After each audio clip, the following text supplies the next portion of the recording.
এখন বাজে রাত 11:30। জানের বাবা, হ্যাঁ বলো। তুমি কি করতেছো এত রাতে?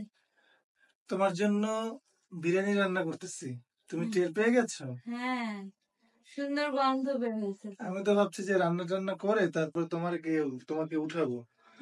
আর শোনো, এই যে দেখো কোয়েল পাখির ডিম দিচ্ছি। ওয়াও, কালার তো অনেক সুন্দর। হ্যাঁ, এই বড় বড় আলু আমার অনেক ভালো লাগে। এটা তো বিরিয়ানির মধ্যে বড় বড় আলু দিলে ভালো লাগে, দেখতেও ভালো লাগে, খেতেও ভালো লাগে, বুঝছো? খুব সুন্দর। হ্যাঁ, কতক্ষণ লাগবে? এটাতে একটু মনে করো একটু বেশি খাওয়া যায়, এই জন্য একটু বেশি দিচ্ছি। জোহানও তো পছন্দ করে। সুন্দর হয়েছে। বেশি সময় লাগবে না, জাস্ট আধা ঘন্টা লাগবে। ঠিক আছে, তুমি গিয়ে রেস্ট নাও, আমি তোমাকে উঠাবো রান্না হবে, ঠিক আছে? আচ্ছা, ঠিক আছে। অনেক সুন্দর রং। Perfect husband.